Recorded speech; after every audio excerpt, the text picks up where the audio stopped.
Hello guys, welcome back to our channel. তো আজকে আবারও নিয়ে চলে এসেছি রান্নাবান্না নিয়ে। তো আজকে মা রান্না করছে চুনো মাছের চচ্চড়ি।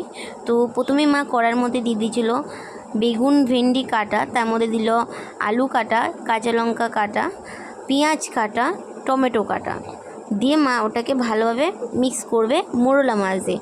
মোরলা মাছ তোমরা কারা কারা খেতে ভালোবাসো? আমার বেশ ভালো লাগে চচ্চড়ি করতে, তোমাদেরও নিশ্চয়ই ভালো লাগে। ভালো লাগলে কমেন্ট করে জানাবে। আর এরমভাবে মোরলা মাছ একবার হলেও রান্না করে দেখবে। এই যে মোরলা মাছটা বরফে জমা ছিল বলে মা জল দিয়ে ভালোভাবে ছেনে ছেনে দিচ্ছিল, তাও ছাড়ছিল না। তাই জন্য মা বললো যেটা জলের মধ্যে ভেজানো থাক, তারপর ফের ছাড়ানো হবে। তারপর মা মশলা দিয়ে দিচ্ছে। প্রথমে দিয়ে দিচ্ছে নুন। তোমরা যে যেরকম খাও ওরমভাবে দেবে।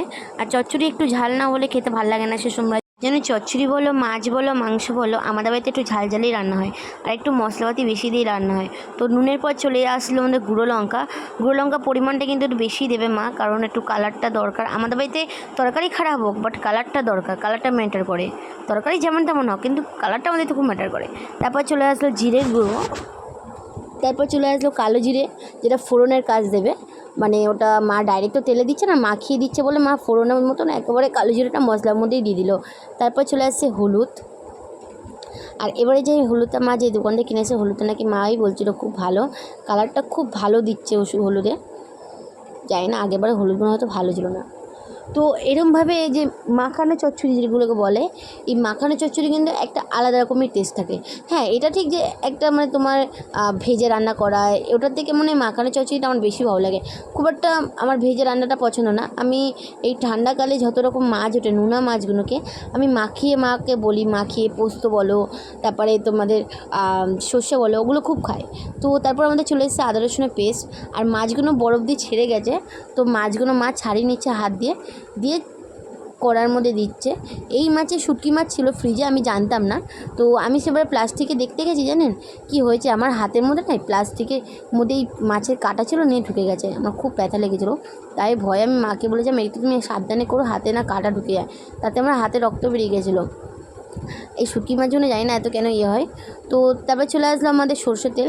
আর চচ্চড়ি সবসময় সর্ষের তেল দিয়েই ভালো লাগে, সাদা তেলে চচ্চড়ি ভালো লাগে না।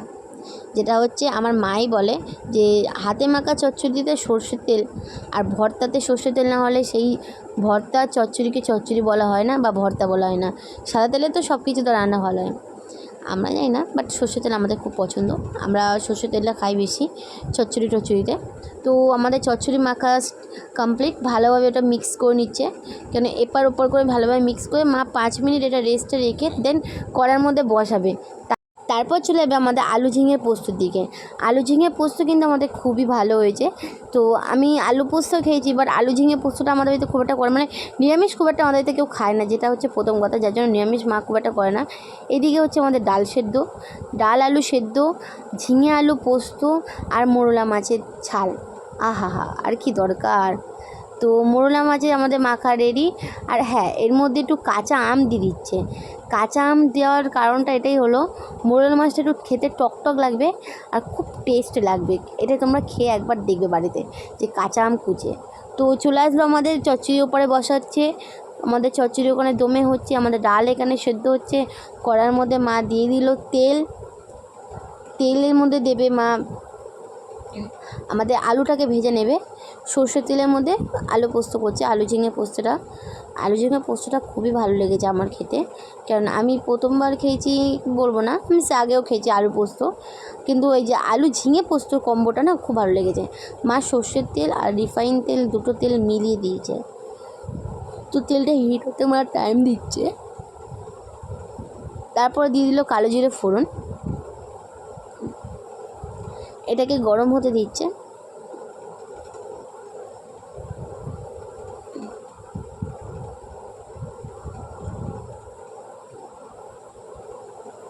একটা কি যেটা আমি শুনেছি, এটা সত্যি কথা কি জানি না, যে রইস হয়ে খেলে নাকি সেই জিনিসটা নাকি ভালো থাকে, জানি না। ওই জন্য আমার মা যখনই মাছ টাছ কেনে একদম রইস হয়ে খায়। আমাদের বাড়িতে চিকেন হলে মা চিকেন খুব একটা পছন্দ করে না, মাছটাই খুব একদম প্রেফারভাবে খায়, খুব ভালো খায় মাছটাকে। তো চলে আসবে আমাদের পেঁয়াজ আর কাঁচা লঙ্কা, যেটাকে একটু ভাজা ভাজা করার পরেই ওর মধ্যে চলে আসবে আমাদের আলু, যেটাকে আমার মা ছোটো ছোটো করে কেটে রেখে দিয়েছে। আলুটাকে ভাজা ভাজা করার পর মা ঝিঙে দিয়ে দেবে ওর মধ্যে।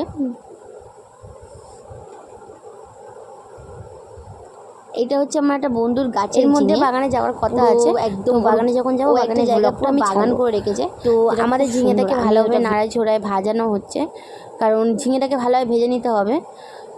আর ঝিঙেটা একটু মজে গেলে ওর মধ্যে মা মশলাপাতি পোস্ত টোস্ত দেবে। তো এরপরে বাবা পোস্ত অলরেডি বেটে রেখে দিয়েছিল, আমাদের এখানে পোস্ত বাটা বাবা বেটে রেখে দিয়ে গেছিলো।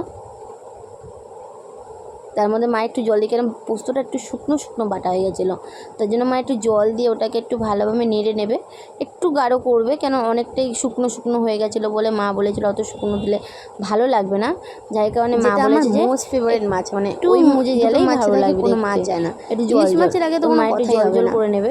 আর ইলিশ মাছ তো মানে আমাদের এখানে বলতে গেলে মাছের দাম আর সবজির দাম আমাদের এখানে কিন্তু মাছ টাছের দাম অনেক কম, জানি না এখানে তো কোনো, আমি যে জায়গাটা ওখানে মাছ বলো সবজি বলো বেশিরভাগটা কম দাম থাকে, খুব একটা বেশি না। পোস্তটা ভালোভাবে হাত দিয়ে বেটে, এখন মাছের সিজনে এখানে অনেক মাছের দাম কম হয়, যেমন আমাদের এখানে চিংড়ি মাছ এখন যাবে 20 টাকা শ, যেটা বেশ বড় বড়, আবার মাঝে মাঝে যায় 25 টাকা 30 টাকা, সেগুলো আরও বড় বড় থাকে। তোমাদের ওখানে কত করে দাম?